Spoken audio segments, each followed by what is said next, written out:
Wow, 2018 is over, which means another year is in the book, and it's the end of the Past to Present podcast for 2018. We had an epic year and a heck of a journey. We met a lot of new people. We had some great episodes. We talked about some taboo subjects, some serious subjects, as well as some not so serious subjects.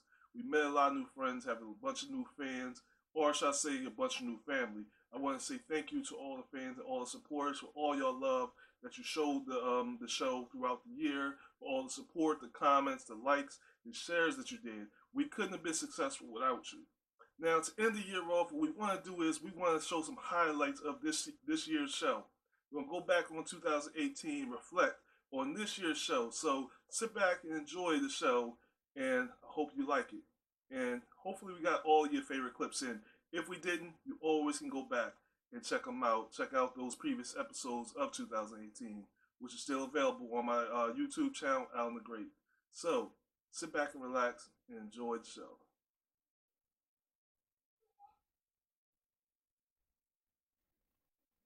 What it means to be a woman is something men may never know. It's something we may never understand.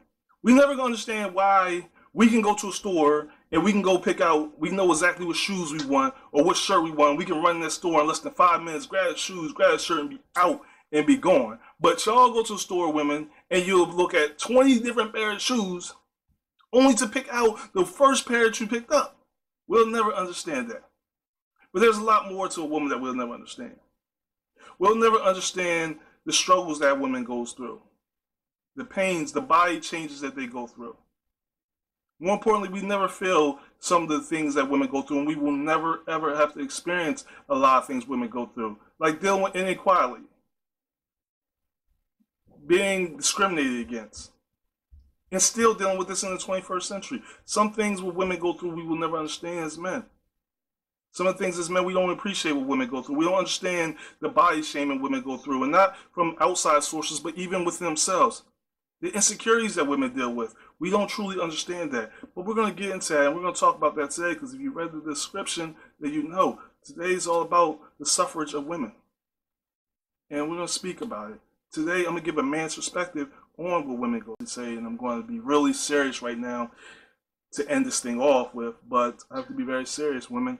We see that memes in the gifs of the curve-sized women, and you say that men can't, that certain men can't handle curved women and voluptuous women. Let me just speak on that for a second. You're absolutely right. And I would say you're absolutely right that they can't handle it. And why I would say they can't handle it is not because of your weight or their inability to physically be able to handle you in the way that you might like, but it's mentally be able to handle you and respect you and to treat you and to see the true beauty in you. That's the definition of truly not being able to understand, to appreciate and handle a voluptuous or a curvy type of woman. See, because if all you see is her curves, if all you see is her weight, and you don't see inside her soul and the true beauty of her, then you can't handle her. If you're more focused as a man on what your friends or what society or what everybody's opinion of your wife or your woman is, that you're not worthy of that woman. And women, let me just be honest with you for a second. Let me talk to you. I ain't trying to lecture you, but as a man, let me just talk to you.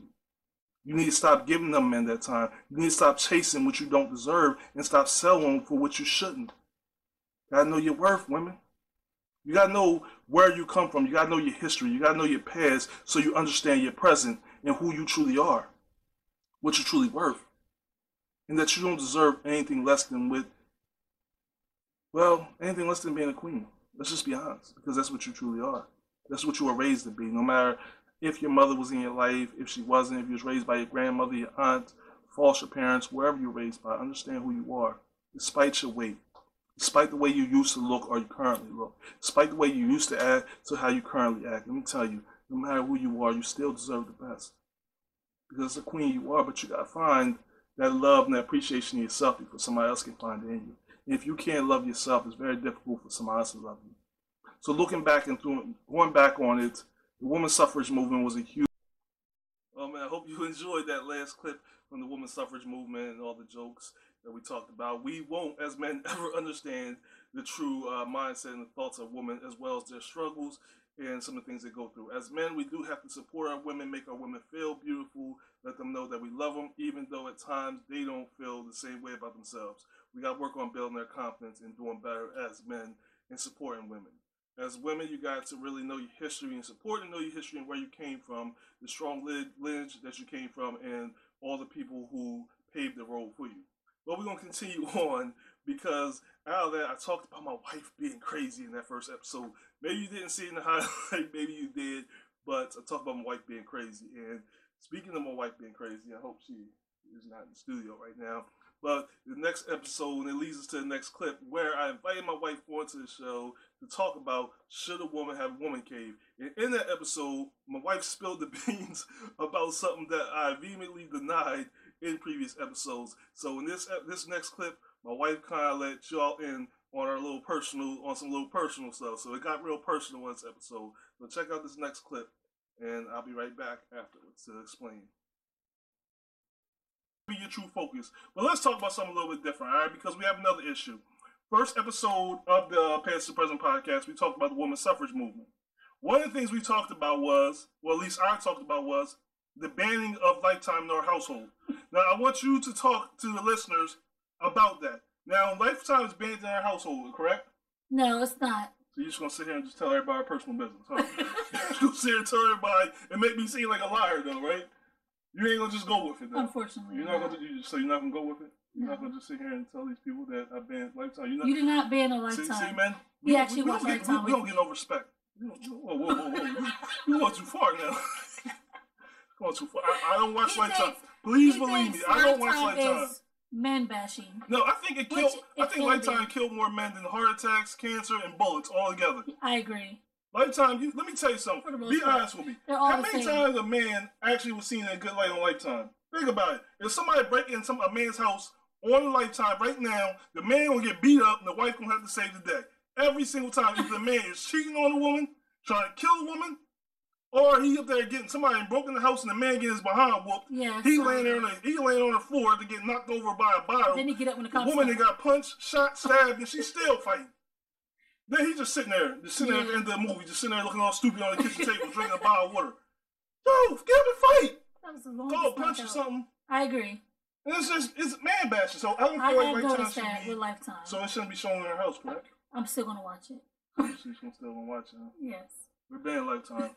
I'm calling Verizon as soon as I finish this up. You gonna make me look like a liar on my own show. You were something else. You were something else. As I sip this coffee.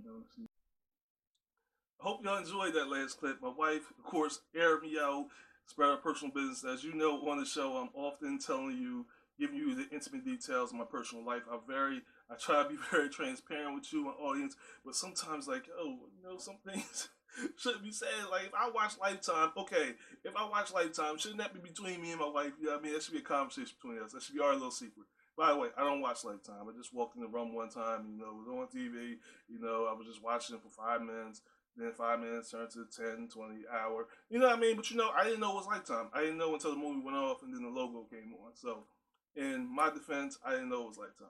All right, so I do be watching Lifetime. Well, my wife aired me out, but that wasn't the only debate we had in that episode, should a woman have a woman cave. We also talked about something that was very important that I feel like women still have not addressed. Who burned down Cheryl She Shed? Nobody addressed that, and wasn't brought up in or during the debate of the woman cave, should a woman have a woman cave.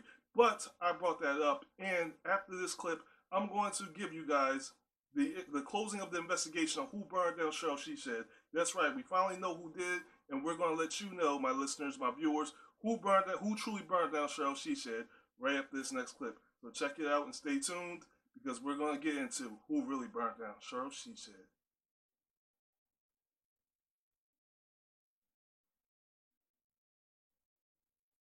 What should we do? I think there's a more important thing we need to be discussing right now, and something more important that we need to be focusing on, not if a woman should or shouldn't have a woman cave. You want to know what we should be discussing, we should have a conversation with? What?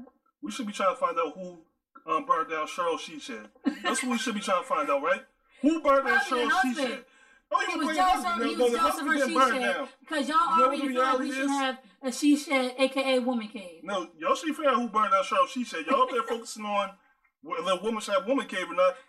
That's the point right there that y'all shouldn't. You see what happened to Cheryl She Shed? I'm just saying, people, so y'all out there making a big deal about this. Y'all ain't investigate down here. Nobody talking about that, though.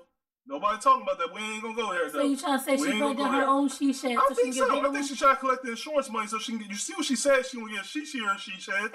That was the whole point of it. She burned it down herself. Her husband knew. You see the holes he had? Barely had any water coming out of it. He wasn't even trying to put it out. So I told you everything. He said, I ain't putting this fire out. I told her she should have give me a bigger she shed. Did you like that clip? Did you think that was funny? Yes, women. Listen, after that episode of the Woman Cave show, Woman at Woman Cave, I got aired out. I got a lot of smoke from women who came at me on social media in person after that episode. It was a very epic episode, and they just basically told me and wore me out. I stood my ground, though, and, I still felt I made a strong case, but no matter the case I made, it didn't change women's point of view on should women have Woman Cave. For all seriousness, I think women should definitely have Woman Cave, and they should have whatever they like. Like I said, they're backbones of the world, the country, and of every marriage and every relationship and family. However, I'm still standing my ground. That doesn't mean I backed off what I said. Now, it's cool if y'all have your Woman Cave or whatever. I just don't want no more smoke. Shout out to all the men who stood behind me in private. None of them wanted to do it on camera or say anything. Now, I did also say that I was going to close out the investigation of who really burned down Cheryl She Shed. So here it is. The truth of the matter is, the person who burned down Cheryl She Shed is no other than the elf on the shelf. That's right, we caught the elf on the shelf with the matches as well as burn marks on his clothes. He was proven to be the one who burned down Cheryl She Shed. The elf on the shelf, after interrogation, actually admitted to burning down Cheryl She Shed. So the investigation is closed. It wasn't Cheryl's husband. It wasn't Cheryl. It was the elf on the shelf. He is currently receiving his punishment for burning down Cheryl She Shed. So that investigation has been closed. But moving on to this very next clip, we talked to an up-and-coming comedian. And the thing is, when we talk about celebrities and we look at celebrities that's on TV, we often don't understand or realize some of the journey that it takes to get to where they are now.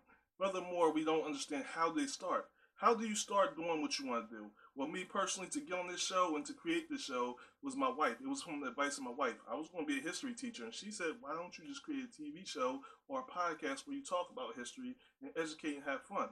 Well, in this next clip, this comedian had a different role to find out exactly what she wanted to do.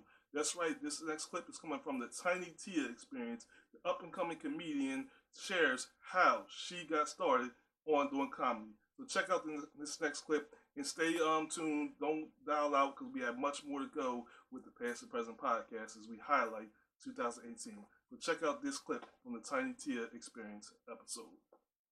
You get into comedy? What made you want to be a comedian? My family. Really? My family.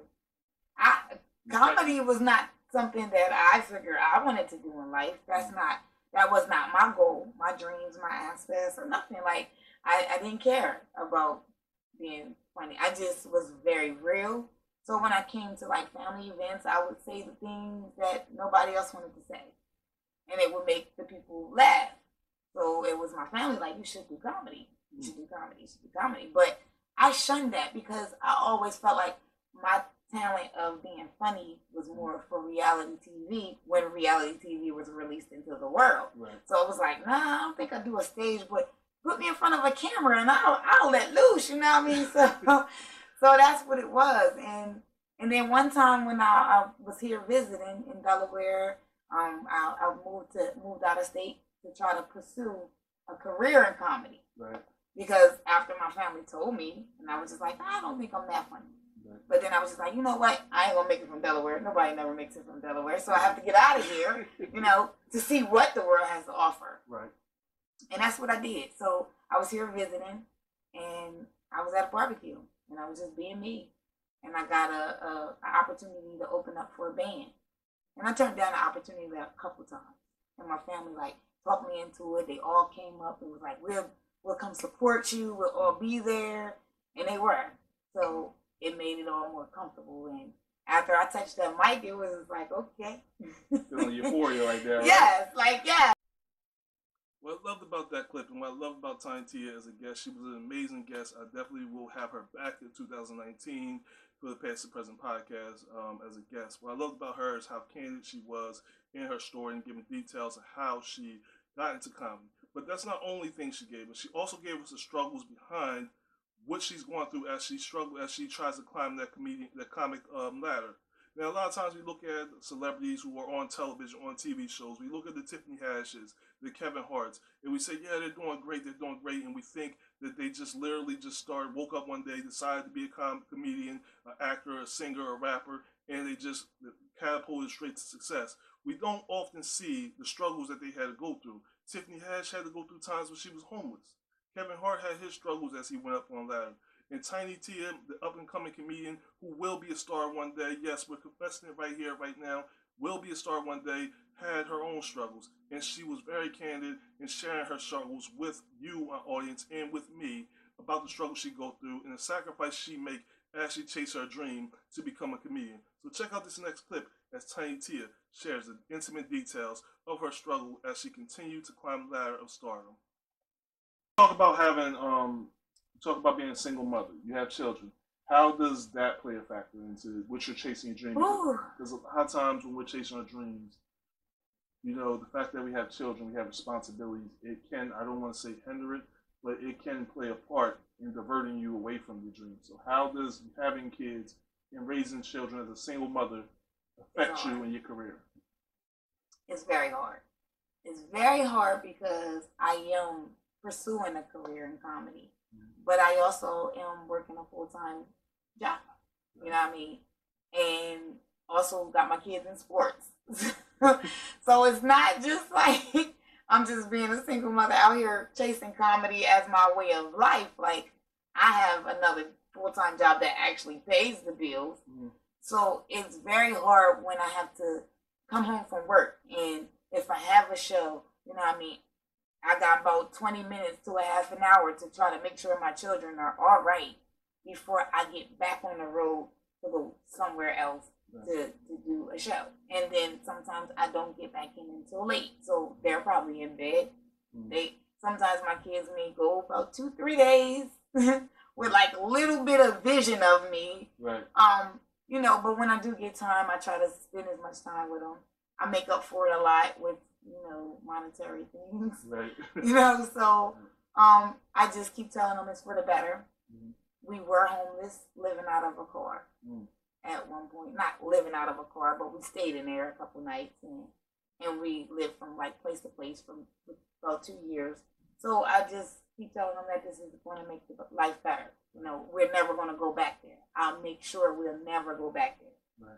So as long as I keep iterating that. That is a very hard task. I need a man. Thanks again for Tiny Tia for coming on. We appreciate you being once again so candid with your story and sharing all of us. But there's so much more we have to get into. There's so much more that happened on the show. And on a more serious note, we had to talk about something. My show was hijacked by one of our listeners, and we always like to listen to fans. If you have a suggestion about shows in 2019, please hit me up. We try to give you whatever requests you ask for. In particular, this show was requested that we talk about the Serena Williams issue and the controversy after she got into it with a line judge during the, I believe it was the French Open. Now, this episode had to be done on short notice, but even still, we got it done. One of the things I always try to elaborate and give to my fans is we don't write our episodes. I don't write my episodes. However, I do thoroughly investigate my episodes and cross all my T's and dot my I's. In this episode, I had to debate with a lot of women because I was so confused about how women were defending not Serena Williams, but the opposite side. Even still, sexism is a real thing, racism is a real thing, and we're still dealing with this even though we're in the Me Too era and a lot going on in the country. So what we did was we addressed the Serena Williams issue, and we're interested to hear your point of view. If you haven't checked out the episode, check out this clip right here, and let me know what your point of view is on this Serena Williams controversy. That way. Many people said, well, why would she bring her daughter up in this conversation? Well, if you're speaking up for sexism, then your daughter comes up in the conversation. I speak up multiple times about police brutality and injustice against the black community, and I mentioned my two sons. The reason I mention my two sons is because if not today, one day they may be affected by police brutality and the injustice that happened in the black community. So yes, I speak about them because they're one day can be violated by these things. So when Serena Williams speaks up about her daughter, then you got to look at it the same way. If she's speaking up and feeling that this is sexism and racism, being as though her daughter is of African American descent, and the fact that her daughter is a female, then she definitely it could be subject to the same sexism and racism that Serena Williams is feeling, and that she's feeling she's subject to. But this is the thing we have. This is the problem we have. I said we was going to have some fun, and we're going to have some fun at some point. Or maybe not. I don't know. Depending on where you're saying, it may be fun, maybe not. But here's the point we are in this world. I realized something recently. I realized something interesting. I said, I thought about something. I said, in today's society, what we like to do is we like to draw a narrative or a line through what's going on. We don't want to be ignorant to what's going on, but we want to ignore what's going on. So whatever's going on in society, when something is uncomfortable for us, it's not that we don't recognize it. It's not that we don't recognize sexism. It's not that we don't recognize racism in the world. The problem is that it's so uncomfortable to talk about it, and we just want to get on with our daily lives, is that we just try to ignore it. And we try to avoid any conversation about it. That's what we do. We try to avoid conversations that just don't make us feel comfortable. And sexism is a very uncomfortable conversation. It's a very uncomfortable conversation. So with Serena Williams have her quote unquote outburst, of course we want to call it just emotional. Of course we want to. I hope you enjoyed that last clip. We talked about Hurricane Serena Williams and her fight against sexism in sports. Now, we're going to continue on because the next clip we're going to talk about was the case against Bill Cosby. Now, Bill Cosby is currently sitting in jail right now, sentenced to pretty much what equals up to a life sentence for the rape, sexual assault of 60 women, where he was drugging them with Quaaludes and taking advantage of these women. Bill Cosby, who was a spokesperson of Jello Pudding Pops, is now in jail up there trading Jello Pudding Pops for phone time and cigarettes. Or maybe not. We don't know what's going on. But even still, with the sexual assault of 60 women, I was once again amazed by how many women stood up and fought and defended Bill Cosby, despite the fact that rape is a serious thing that still goes on in this country. Even my mother-in-law had a big issue with me with this episode, and she chewed me out about it. But it was more an emotional rant where I tried to state the facts in the episode. Go back and check out the full episode of the case against Bill Cosby, and form your own opinion, and still let me know what you think. In this particular clip, we didn't really talk about Bill Cosby in this clip that I'm about to show you. We talked about Brett Kavanaugh because, once again, sometimes you got to give people the medicine, and we have to educate people on the reality of the world. Sexual assault is a serious thing, but more importantly, sometimes the people who are committing sexual assaults or allegedly committing sexual assaults are the same people who are making laws and rules. So check out this episode, this clip right here, and once again, let me know what you think. And the Harvey Weinsteins, and we can't forget about the Brett Kavanaugh's people. If you really, really just don't care about sexual assault, you really just feel like, you know what, it don't mean nothing to me, and while you defending Bill Cosby against sexual assault, just think about something. If you don't think about nothing else, think about this. Brett Kavanaugh's been accused of sexually assaulting 3 different women. 3 different women. Okay? If you don't know who Brett Kavanaugh is, he's about to be nominated for the Supreme Court. And if you don't know nothing about the Supreme Court, I know y'all don't want to hear about it, I know y'all not interested, but I'm just going to touch on it real quick, and I'll get right off it. Treat it like a robbery, in and out. So, Brett Kavanaugh is going to be Supreme Court. He may be nominated to the Supreme Court. Understand something about that nomination, what it means. It means not that he'll be elected every year to stay on the Supreme Court. It's a lifetime appointment. So once he's on the Supreme Court, it's a lifetime appointment until he dies that he'll sit on the Supreme Court. Not only that, but he will be making big decisions that not only affect you, me, and everybody else. It's the women who are being sexually assaulted, or the women who are out here, even you men who have experienced or haven't experienced yet. Just think about this. This man is going to affect laws. He's going to have a huge influence and decision on laws that will prevent and protect you from being sexually assaulted, or your family member or friend or someone you know from being sexually assaulted. This is not a joke, people. You can no longer ignore this stuff. I don't know how many more ways I can tell you. Like, seriously. Like, you got to think about it. This is serious, and you know what? We've walked around just ignoring this, and we don't want to deal with politics, so we just ignore what's happening, but we can't do that no more. The time has come. You have to wake up, people. You got to see. But you understand how it goes? We believe in the lie instead of seeking out the truth. We're so interested in the lie that we won't even seek out the truth. 60 women have came and spoke out about Bill Cosby. And we're still saying, well, they're all lying. Well, why do they all come out at the same time? Why do they come out at the same time? This gotta be a lie. You got 60 different people telling the same story? Saying they was drugged the same exact way? Man, you can't get 60 people in a room right now and get them to share the same story, especially a lie. Somebody's going to falter off. Somebody's going to just go right off the beaten path. Trust me. Listen, right now, try to get 60 people on. Hope you enjoyed that last clip where we got this clip from the case against Bill Cosby. Once again, go check that case out. The interesting thing about that clip is Brett Kavanaugh, who was accused of sexually assaulting several women, is now appointed to Supreme Court. Well, Bill Cosby is convicted in jail for life sentence. Do we have an issue here? Maybe so. Bill Cosby is in jail up there trying to push Jello pudding pops. Brett Kavanaugh is basically serving on a lifetime appointment on the Supreme Court. Is that racism that plays into this part, or is there a bigger issue? Let me know what you think. What do you think about the case against Bill Cosby? Think he's fairly put in prison, or do you think that he has been unfairly put in prison and unjustly they're trying to take down another black celebrity? Kavanaugh is, like I said, went to the Supreme Court. Now, it's fair. With all fairness, we have to point out that he wasn't exactly convicted of a crime. However, in the court of public opinion, we may think otherwise, so I'm curious on what your thought. I'm also going to speak on one more thing before we go to the next clip. The Kevin Hart controversy right now, where he was supposed to host the Oscars, but due to previous tweets, he was asked to step down. Interesting thing about that, and we'll talk about this more in 2019, it's interesting how they just build you up to destroy you. So as you are on your road to become a celebrity, a star, just keep that in mind that you got to really be careful of what lines you cross, because only thing's greater than the rise is the fall. Now let's move on to the next episode since we're talking about politics. One of the things we hate to talk about on this episode and on this show is politics. We hate to get into it.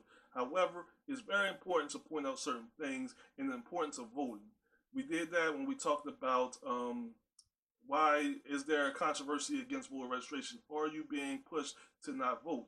Well, we did talk about that, but I kind of got into some personal stuff that was really heavy on my heart. I talked about immigration and how immigration plays a huge part in the voter registration and how people are motivating your vote by fear. So please check out this next clip. If you're not really interested in it, then you know what, you can fast forward to the next one. But it's very interesting and intriguing. I'm interested to hear what your point of view is on this next clip. So check it out and stay tuned because we still got a lot of great show to continue on. Throughout the internet, we see a constant pattern. Immigration is a hot topic right now. It's a hot topic. And it plays right into the fears that a lot of us have. So a lot of us as Americans, we're fearful of what? We're fearful of immigrants coming in, bringing gangs and violence, disrupting our current lives, raping our children, murdering our children, taking away our jobs, destroying our economy, affecting the American dream that we all work so hard for. And as politicians, they know all too well about the fears that you have. And they're playing on those fears while discussing immigration, while discussing the need for an immigration bill. And through fear, they're affecting which and how you choose to vote. But is the true meaning of the immigration bill truly to affect and to protect your way of living? Is it truly to affect your children, your future, our economy, our current lifestyle? It's to protect against terroristic acts or violence against us. Or is it something much deeper that's hiding behind that curtain? So I hope you enjoyed that last clip and learn something about immigration. It is a serious thing in this country, and I know we are all divided on where we stand on immigration. To be very honest with you, I am also divided on where I stand on immigration because in one case, I understand why we can't have so many immigrants come into the country, that we still have to keep this country going, but at the same time, we also have to keep in mind and in line with the values that this country was built on. So it's something we could talk about another day. Maybe we'll revisit this episode in 2019. But we're going to keep this show rolling on because the next episode is very important. We lost a celebrity by name of Mac Miller, who was a talented rapper, and we almost lost Demi Lovato through drug overdose. Drug overdose is a serious thing, and if you are on World Star, YouTube, anything else, you're probably seeing a lot of videos where people are tripping out and doing some very weird things on drugs. So it's very important that we continue to fight the addiction and the opiate addiction that we're dealing with that's being pushed on us. So in this next episode, it was a very controversial episode, and I'll tell you why after you check out the clip, but it's important to listen to this episode where we talk about the history of drug addiction. So check out this clip, and I'll share with you the details about the controversy that followed this epic episode. So stay tuned. If you're dealing with family member drug addiction, here's the truth, okay? You can't make them become clean. It's not going to happen on your time. What you have to do is you have to support them. And what I mean support them is, I don't mean giving them money. I don't mean giving them money, and trust me, if you have a family member that's on drugs, trust me, at some point, they convince you to give them money. And believe me, drug addicts are the most convincing people in the world to give you money. A bill collector couldn't get money from you as fast as a drug addict. A person that's selling you water or food couldn't get money out of you faster than a family member that's on drugs. I'm telling you, they can tell you some crazy stories and make you feel guilty as hell that you don't give them money. But you gotta fight and resist that emotion and that feeding that drug habit. That's one of them. You have to resist it. You can't turn your back on these people. If you know somebody that's going through a mental problem, going through some issues, help them before they get to the part where they start depending on drugs. Try to hit it off on the path. I know you're busy. We all busy. We all got a lot going on in our lives, but we need to take the time to help our neighbor, help our family members, help our sisters, our brothers, our moms, our dads, our aunts, uncles, grandmothers, kids. We have to take time to talk to them and help them through whatever they're going through. Hope you enjoyed that last episode. We talked about drug addiction. The whole episode was not exactly about drug addiction, but more about the history of drugs and where they came from, how they got to where they are, sort of things like, so you'll learn things like Coca-Cola and how they used to really did put cocaine in their sodas. Also talk about how Bear would make aspirin now, used to sell heroin, or how you could buy morphine out of a Sears and Roebuck's catalog. So it's a lot of interesting facts in that episode, so go back and check out the drug addiction episode. It's a very good story, a lot of great facts on it. You can always fact check it if you don't believe what I'm saying. Real talk. I also promise to tell you the controversy that followed that episode. A lot of people hit me up and told me how much the episode helped them, how they have family members that are dealing with drug addiction, and now they have a better understanding. However, not everybody felt the same. Several people from my family wasn't too happy about the fact that I let out some personal details about some of my family members that dealt with drug addiction. Unfortunately, a lot of the drug addiction story I shared was based on my personal trauma in dealing with drug addiction. It wasn't in the form to hurt or harm anybody. However, people have their own agendas, and that's cool that you have your own agendas. I always be honest with you, my fans. In 2019, I plan on still being honest and transparent with you, despite how anybody may feel about it. Those people have fell out of my life, and I'm perfectly fine with that. I had earlier in that same week of that episode, I had a meeting with somebody who said, people are going to fall out of your life, and people are going to fall off you. People are only in your life for seasons, and who are not there for you won't be there at the end. So to all those people who were with me and who fell off, I really appreciate all the support that you showed me in the time that you were in my life. But unfortunately, we got to move on and keep it pushing. So I wish you wealth, health, and happiness in your life, but we got to keep going. And with that being said, we need to move to the next clip where we talk about how to deal with office bullying. There's a lot of ways we can deal with office bullying, and I'll give you what I think you should do and how you deal with office bullying right after this clip. So check out the clip, and we'll get back to you and let you know how to deal with the office bully. Deal with that work, but how do we fight back against these toxic employees who cause toxic issues? Let's go to what the experts will say first, because I'm not an expert. So let's go with what the experts will say. Well, experts will say, well, the boss has to call a meeting. He has to let them know that the only gossiping that's going to go on in their office is good gossiping. So if it's not good gossiping, then there will be no gossip. There'll be a zero tolerance on gossip. Yeah, but you already know that. I'm pretty sure the boss already told you, that causes a hostile environment. We want to do gossip. So that ain't going to work. We'll just throw that out the door. Well, you just got to confront the employee and talk to them and ask them, what is the problem? What is the issue you have with that? Good idea. You should confront them. Only problem is if you confront them, it might turn to something ugly. Because your idea of confronting them, like, look, yeah, can I talk to you for a second? Can we go outside in the parking lot? Yeah, let me just take my heel off real quick. Yeah, don't worry. I just want to talk to you a second. And you just want to bust them in the head with your heel because at this point you just got tired of them. So that might not be a good idea, approaching them and trying to have a conversation in the parking lot, because that might cause a real confrontation and one of y'all might lose your job. So that probably not a good idea either. So what do I suggest? I'm going to tell you what I say to my wife all the time. Stop going to work trying to make friends with people. See, one of the biggest things I feel like we make mistakes at, we go to work and we try to befriend people. We're looking for new friends. It's okay to have associates. Associates. And you understand there's a difference between friends and associates, okay? And we'll break that down in a second. But it's okay to have associates at work, where you got people you communicate, you talk to, but you gotta be careful with associates. So you can't give associates details or information that you don't wish to be shared.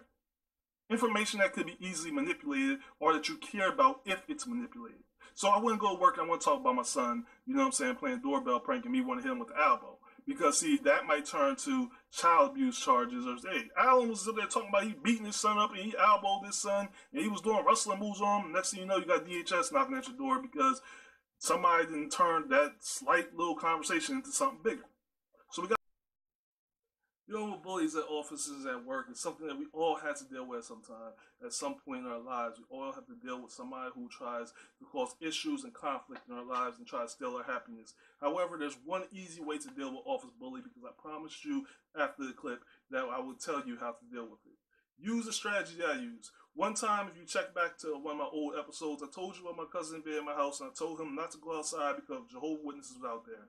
He chose to not listen, so I locked the door on him, okay? Now, many of you probably felt like that I was bullying him at the time. But I warned him not to do it. He did it anyway. So, here is my advice when you're dealing with an office bully or a person who is choosing to try to make your life a living hell. Invite them over for dinner one night, or lunch or brunch on a Saturday afternoon, okay? As they come over, try to time it around the time that Jehovah's Witnesses usually frequent your neighborhood. And as they come to knock on your door, make sure that your shades are drawn and your doors are locked and that you leave them out there with the intention of getting caught up by the Jehovah's Witnesses. That's your perfect revenge and perfect way to be petty and deal with office bullies. I give terrible advice sometimes. But in all seriousness, though, the episode does have its fun times as well as its harsh times. And one of the fun times, and unexpected things happen on the show. Like I said, it ain't scripted, so we don't know. I always like to share it with you. My family had my wife on the episode, but sometimes I didn't intend for my family to be part of our episodes. So, in this next clip, I'm going to show you where a couple times my kids chose to crash the episode, crash the Past the President podcast, and become their own celebrities, in their own rights. So check out these clips right here of my two children crashing the Past the President podcast. The future hold for Tiny Tia. So, and we got a visitor right now. My 4-year-old. Well, you ready to turn 4, right? Yeah. My son just came and visited. He wants to be on the show. Hello. How are you? Say hi to the viewers. Say hello. Tell them what your name is. Jameer. Oh, I got a nephew named Jameer. Okay, so we're gonna finish up. We're gonna wrap it up real quick because I see my son wants to interrupt. So, what's the future hold for you? Well, the future, I hope, holds a very successful career with everybody knowing my name. And me defining my name and not my name defining me. Women, define your name. Don't let your name define you. Absolutely. That's well put, well said. Unfortunately, we're running out of time, and we're out of time on this show, but we definitely going to have more from Tiny Tia and more to do with her. My son, of course, has completely just took over the show. I'm sorry. This has just been the episode of Past the President podcast. I'm a comedy. My son, you can't write this stuff. You can't script it. My son came to the studio and he decided he wanted to be on video. I want to thank you, Jameer, for being part of the show. Watch the camera, watch the lighting. I want to thank. I want you to meet my oldest son real quick before we sign off this episode. Watch the lighting. Be careful, buddy. All right, hold on 1 second, people. He moves slow like his mom, so you know. This is Alan Jr. Look, he's just coming to. This is my oldest son, Alan Jr. He's his mom's twin. Junior, do you agree that you are always on mom's side? If I slipped you some cookies, would you tell?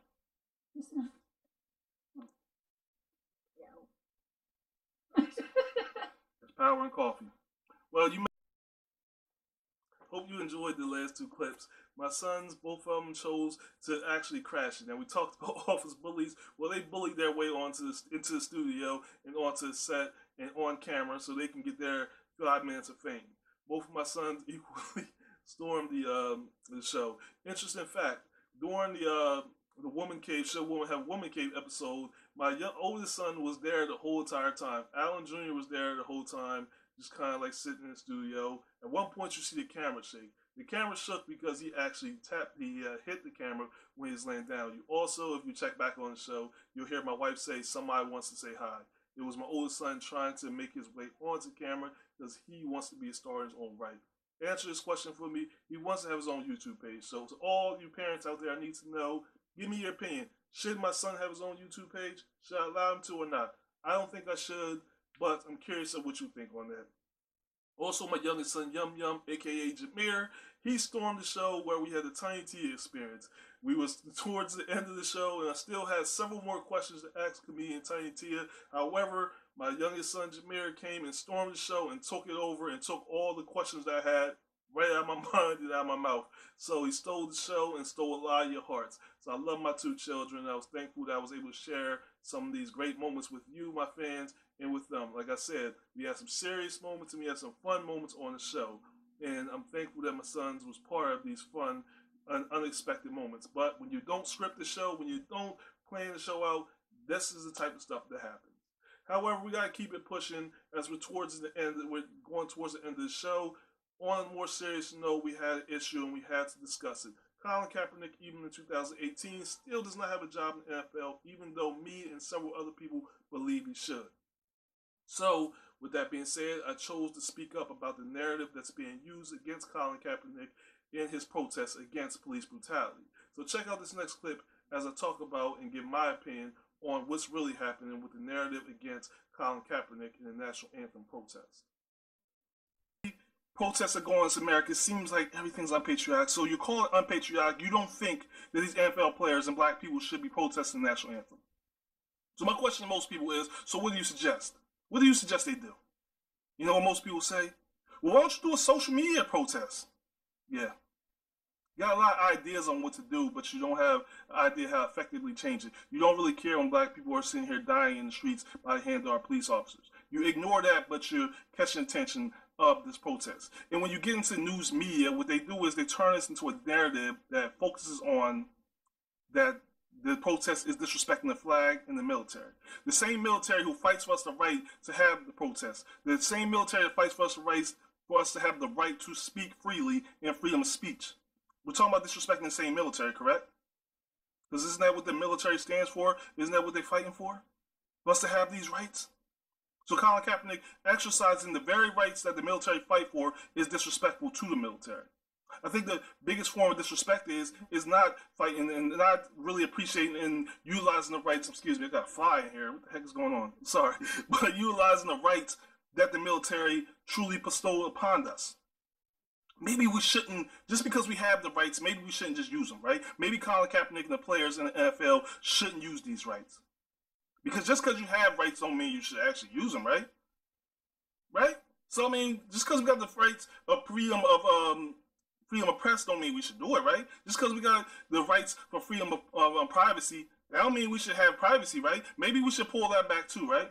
Oh, what about freedom to bear arms? Maybe we should pull that back too, because you know what? It's kind of unpatriotic to have weapons, right? Especially military-grade weapons. When you hear about all these shootings and stuff, maybe we should pull back those rights too.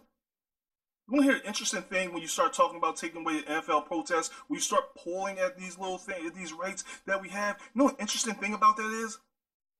You be careful with them strings you're pulling, because you never know what's going to unravel from the strings you're pulling. So when you talk about pulling away rights, think about what's going on.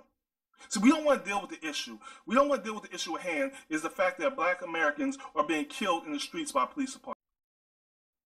Hope you enjoyed that last clip as I talked about the Colin Kaepernick NFL protest. Of course, there were people, as usual, that didn't agree with my point of view and my perspective on the protest. However, I do feel like Colin Kaepernick is fairly being pointed out and getting put out of the NFL due to his stance. Remember, Muhammad Ali once took a stance against the Vietnam War, but however, now we're seeing him as an American hero now that he died. And it's just amazing how things change. So I also wonder how is that going to play out for Colin Kaepernick in the future.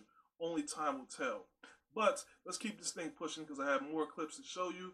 Here's a few clips that you didn't get to see this year in 2018. Now, I often record more episodes than needed, and sometimes these episodes unfortunately get buried. Not for any particular reason other than other episodes come up or things that come up that really needs to be addressed right away. So I'm going to share with you a few clips from episodes that didn't make it to air and that you didn't get to see. So I hope you enjoy these unreleased clips. To protest against us not being able to eat. See, we don't know that much about history, and we don't know those details about history. The things some people went through, the torture, the beatings they went through to do peaceful protests. We don't know about the protests to actually allow us to vote and all the people who were killed to allow us these rights. See, because nowadays we have this thing now where if you make a certain amount of money that you think you're far removed from the color being black, and some black people just feel that way. Dak Prescott, as an NFL player, he doesn't really care for the NFL protests too much. Why does he care too much for the NFL protests?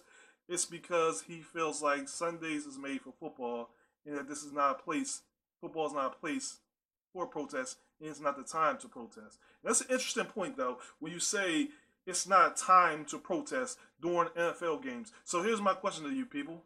To everybody out there, I got to pose a question to you. When is it a good time to protest? Tell me. Because, see, during the Vietnam War, there were people who protest the war. During the Vietnam War, they protest the war because a lot of children, young boys, were being sent to Vietnam to fight in the war that A, didn't have anything to do with America, and they were dying. Not only were they dying, but you notice that you can't see wars on TV anymore. You notice during the Iraqi war, you didn't watch it on TV. You didn't see all the killing on TV. Why is that? Because they were showing the Vietnam War on TV. And when they were showing it on TV, what you were seeing was American opinion had changed about the war. We were so horrified seeing all the killings and all our children being murdered. So people started protesting in the streets. And even those people that were protesting were spit on, called unpatriotic. But they still protest. They still fought because they were against the war. But we're going off subject again of what we're talking about, which means being black in America. But this is very important. This is very important. So what I'm saying to you is, when I'm talking about the Vietnam War is, people have said that wasn't the time to protest. So I say again, when is it the time to protest it? Maybe during the Civil Rights Movement, Martin Luther King shouldn't have did the March on Selma because it wasn't the right time to protest. So when is the right time? When it's over? Tell me, when is the right time to protest, people? Because you always hear that. It's never the right time to protest, or it's not the right protest. So the national anthem protest is not the right protest either. Real quick. For those people out there saying, well, it's disrespect to the military. The greatest disrespect to the military is, in my opinion, and we can argue about this all you want, the greatest disrespect and unpatriotic act in America is the fact that the military service men and women who put their lives on line to protect our freedoms and for us to feel safe come home not as heroes, but come home to poverty, no job, no health and benefits, and to a world that they no longer understand because they see some egregious things overseas and in combat, and their minds still not right. And they're not given the proper help. Their families not given the proper help while they're away fighting for the country to keep them. So they come home losing their lives. You have military people who are homeless in the streets, who come home with no jobs, who can't adapt to society, and there's nothing being done about it. That is the greatest injustice against the military. That's the greatest disrespect against the military. And you want to talk about unpatriotic acts? That is unpatriotic. These people put their lives on the line. They sacrifice for us to feel free, for us to feel safe, and so do their families. They deserve more. So when you want to talk about being unpatriotic, why don't you think about that, America? And get back to me when you're really ready to have a conversation of what it means to be patriotic and unpatriotic. I hope you enjoyed the last clip. Unfortunately, sometimes some of the episodes don't make it to the air or make it on air. They get pushed down, not because for any specific reason, other than it's just that, we have things that come up that are more important. Before we end this thing off, because we're running out of time, we have to share one more little clip from you. This is my first ever live interview on TV. I want to thank you for Chi, for sharing your platform with me in the Past to Present podcast, letting us come on and talk about the show and discussing some things. So this is, once again, never before seen clip. If as far as you viewers who are on my YouTube page, you never got to see this clip. So I'm gonna give you a clip of my first ever live TV interview. Thank you again, Chi, for sharing your platform with the Past to Present podcast. Hope you enjoy the clip, and let me know how your boy did on live TV. And I automatically went to If I got 751, I would, you know what I mean? So they understand the numbers. So people don't want them to come. So for their own good, right? They say, well, you know, this is about me. A lot of people are in office, and it's not about their communities. It's about them being self-serving and not serving the people. Because you're doing public service now, right? You're doing your podcast, and you're not in office. No. So you can get things done not being a political person. Mm-hmm. And I think so often people say, oh, if you put me in office, this is what I can do. More than likely, you can't really do much. As we've learned over the years, people in office haven't been able to do a whole lot of nothing. Pass some laws that are laws. We have a lot of good laws that are in place right now in the city of Winston. Yes. Great laws that aren't enforced. Mm-hmm. You know, as it relates to education, truancy laws. You know, they're just not enforced. Right. So we don't need to make new laws. We need to enforce the laws that are already there. That's true. We also need to teach people about finances. One of the issues is I read an article in the Delaware Online where they talk about how South Ridge is one of the lowest poverty neighborhoods. Mm-hmm. I heard this a long time ago. When I think about when we talk about voting and the laws and such, when are we going to educate people on finances? We talk about politicians, you're absolutely right. You know, yeah, put me in office, and I'm going to tell you, I'm going to change every single thing. Right. But what you don't understand is when you put in office, you're restricted because there's only so much you can do. Your hands are tied that you can do so much. You're relying on your vote in office or in the Senate to say, hey, to pass this bill through. So you have to come in with the attitude is, look, I'm going to change this. I'm going to change all these laws. I'm going to make it better for Southbridge. I'm going to make it better for finances. I'm going to make it better for the communities that's poor. But when I get in office and I start putting these bills on the table, they have saying like, no, I'm not interested in that. That doesn't fit, like you said, what we're our constituent and who we're trying to get. This might actually turn them against us. And the reality is they have to, like you said, they have their numbers and they need to focus on that. But we need to put the pressure on them. Pressure on politicians. Absolutely. How do we do that? We gotta speak out. We gotta speak out. You know, I said something in my previous episode. I said, when did one person's voice become louder than the many of our voices? It's a good question. When did our voice become so weak? We talk about the civil rights movement. We talk about Martin Luther King. Martin Luther King was powerful, right? But he was powerful because of the people who supported him.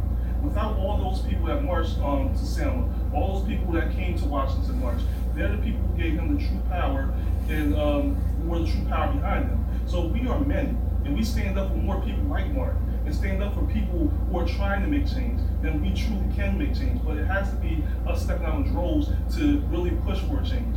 Yeah, we sit here and we complain about issues within our home, but how many times are we mailing out letters? How many times are we calling a group meeting with people in our neighborhood like, look, we need to talk to our city council people because what's happening here has to change. We need a community center for these kids.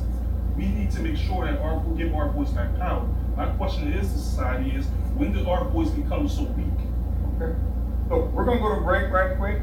We're going to come back. We're going to finish this up. Of course, we're going to take some calls.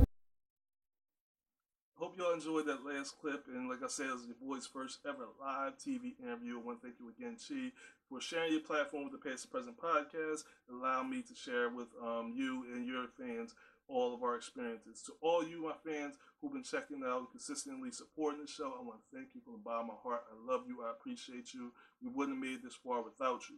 So I want to thank you for being here and for watching this show and the recap on 2018.